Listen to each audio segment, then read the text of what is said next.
Hey, it's June 10th. Welcome on into Daily Cards Live here on ClaibsOnline.com. Presented by Munganess, St. Louis Acura, and Royal Banks of Missouri. I'm Joe Roderick, joined alongside by Bob Ramsey, decked out in Ballpark's national gear because you are down at the Lake Rammer. How are things looking out there for the weekend? It's going to be hot, and it's going to be fun. Sold out softball tournament. Very excited. That is awesome. If people are interested, they can go to ballparksnational.com for more information and see what tournaments you guys have scheduled and what availability there is. So have some availability later in the year, especially.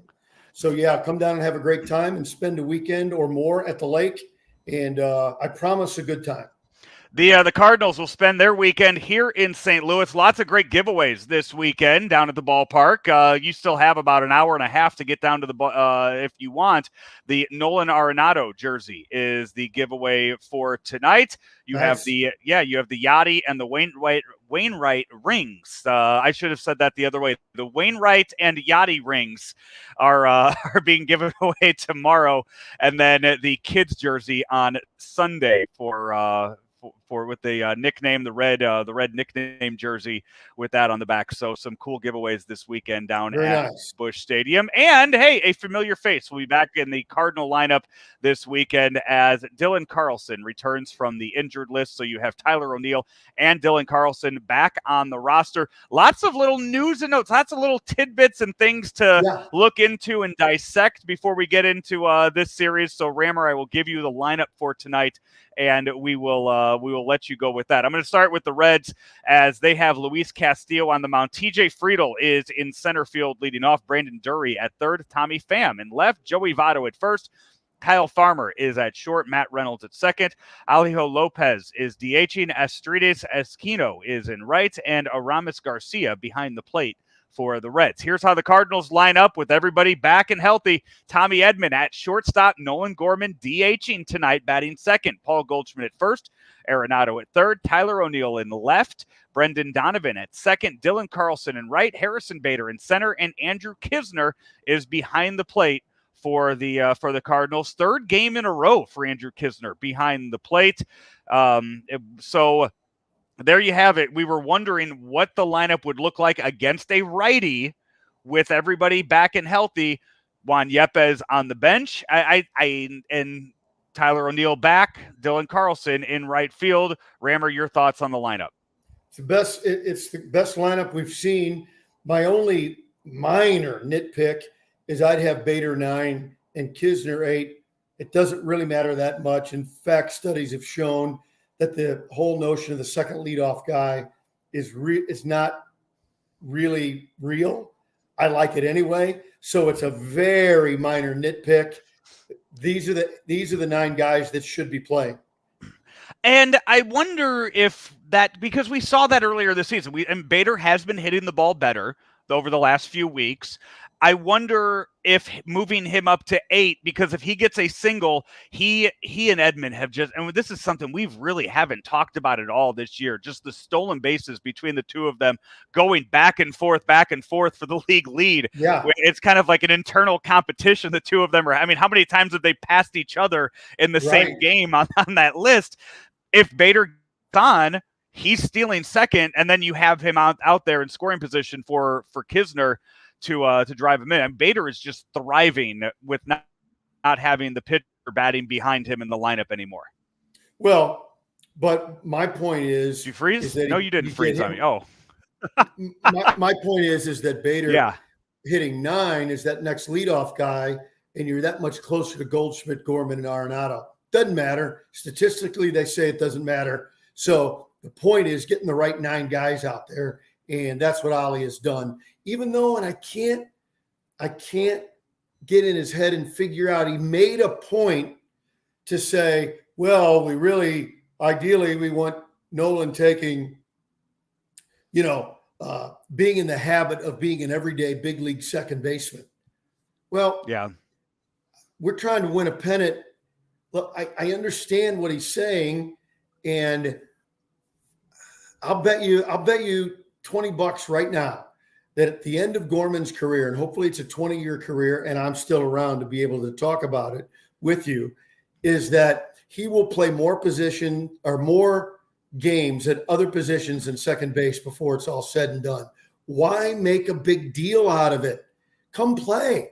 Get him in the lineup and put your best lineup out there to win. He gets that. He's not going to be emotionally scarred.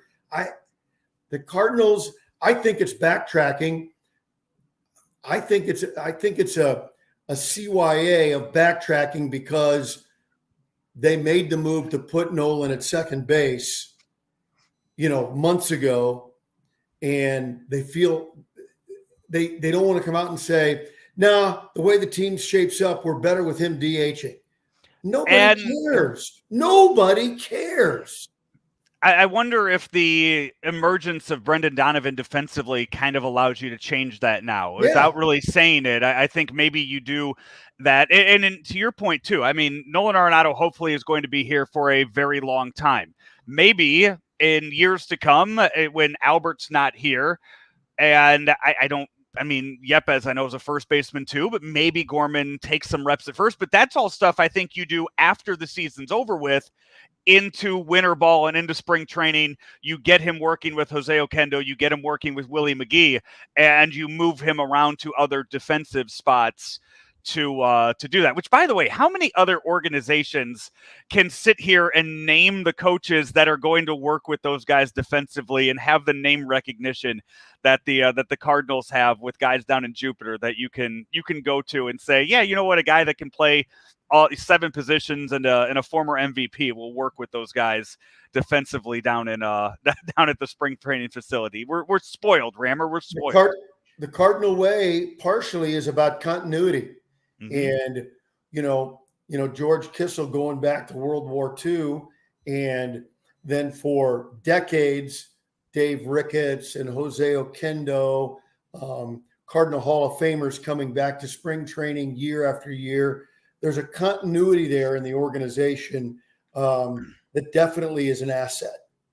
Yeah. The looking ahead at the rest of this series, because we are going to find out what Oli Marmol thinks of this roster when we see a lefty, when we see them face a left-handed pitcher, and you see how they work Yepes in there, how they work Albert in there. And then I think the biggest factor is going to be how they work Edmundo Sosa into the mix of all of this. But this weekend, they will not be facing a lefty. Tomorrow, though, they're facing Hunter Green, a guy that we know throws just straight gas, throws fastball, fastball, fastball, fastball. He's right-handed. What is the best fastball hitting lineup that the Cardinals have? I don't know. I've never thought of it in those terms. How do you make the big leagues if you can't hit a fastball? But the thing is, though, I think that today's lineup is your best lineup, period. So you think Yepes over any of those other guys? Or not over any of those other guys? You think Yepes over Bader, over Carlson, or are you also talking defensively that you don't want that for offense and defense, that's your best? Both. Okay. If you've got some numbers to back up, so-and-so is 0 for 12 against Green, then you say, okay, let's give Yepes a look, or let's give, what if Sosa is 6 for 6 against him? Yeah. Okay. He owns this guy. Let's get him in there. You kind of threw me for a loop without, doing the research on the question. A little bit unfair, but I'm used to that from you. Most of the time, Rammer, I just kind of come up with questions on the fly, and I don't have the answers to them either. I don't. Who are the best fastball? Usually, it's not the fastballs that give Cardinals problems. No, like almost every big league hitter, it's cutters, sliders, change-ups that give hitters problem in the big leagues. Big league hitters hit fastballs. Yeah. So, and I don't have the answer for it either. I really don't. That's just kind of, I was just throwing it out there, just kind of something to chew on and something to think about as we look ahead at what the rest of the weekend brings to us. It was John Denton tweeted earlier that Yadier Molina dealing with a little bit of soreness. So that's one of the reasons why he's out of the lineup today. It is a night game followed by an afternoon game tomorrow with a Wainwright start tomorrow. So Yachty will be behind the plate with Wainwright tomorrow. I think maybe you start to worry or you start to question a little more if Yachty's not back there Sunday afternoon too, if he's missing that many games and they're just throwing him out there. But hey, maybe Kisner lights the world on fire today and earns a start on Sunday. I think he's already earned the starts. I don't think Kisner doesn't have to earn anything in my book. I'm just saying he's a good player, and yeah, whoever gives you the best chance to win on a given day, that's who you should play. Yeah, I don't think anybody sitting is really complaining about not going to the ballpark and not getting to see Yachty start. I think we are seeing the passing of the torch right before our eyes this year. Looking around at the rest of the schedule this weekend in Major League Baseball, no series really jump out at me as far as two top teams going against each other. Nothing of the sorts with that. The two things, though, that I do have my eye on when it comes to Major League Baseball, both deal with both Chicago teams, because the Cubs this weekend are playing in New York against the Yankees. Unfortunately, those are two historic franchises that we don't see play each other a whole lot, but that's something that'll change next year, as we know the schedule will expand for more, I guess. You'll see everybody at least once on the season. The other one, Rammer, and it's a guy that you covered a whole lot in your career. I really wonder how many more days Tony La Russa is going to be managing the Southsiders in Chicago. A very interesting move that he made the other day with a press conference that you have seen play out many times, I'm sure, in your career, where he went back and forth with a reporter. But if you missed it, with 2 outs in the 6th inning of the White Sox-Dodgers game the other day, with 1 ball, 2 strikes on Trey Turner, he walked Trey Turner. Intentional walk, yeah. Yeah, to bring up Max Muncy, and Max Muncy hit a 3-run homer. A very interesting move that Tony La Russa tried to defend, and at that point, it really was. I'm surprised somebody didn't go, Tony, we're not doing this. Tony, wake up. It was an interesting. Muncy's had a horrible year, but he had a career in one night against La Russa and the White Sox. He just went off. Does Tony? I mean, you know Tony. I would imagine pretty well from years covering him, or know how he thinks. Does Tony La Russa step down? I don't think Jerry Reinsdorf fires him. What happens there? How does that relationship end? He steps down because he made a wrong move? But I think the team also is underproducing. I think there are other. I'm not saying he steps down because of that one move, but steps down. The team doesn't have a winning record. Well, Tim Anderson's hurt. He can't stay healthy. He's got a couple of guys not hitting. Keuchel's been horrible. I think, though, sometimes when you get a bunch of negative things happening that are really in nobody's control, you can lose a clubhouse. Mm-hmm. Everything can turn too negative. And if that happens, then unfortunately, and probably unfairly, but all too often it happens, it falls to the manager because of all these extenuating circumstances that kind of put a dark cloud over a clubhouse. And that can end up having fallout against any manager, including Tony. I agree with you on that. We'll see how that plays out this weekend. The Cardinals look to snap a 3-game losing streak, but hey, the Brewers got swept against the Phillies too. So they are, neither team has gained or lost any ground this week. Hey, keep an eye, though, on – we didn't talk about the Reds lineup. 2 through 5, when the Cardinals are catching a break with Stevenson not in there. He's a good hitter. But their 2, 3, 4 hitters are all hitting now.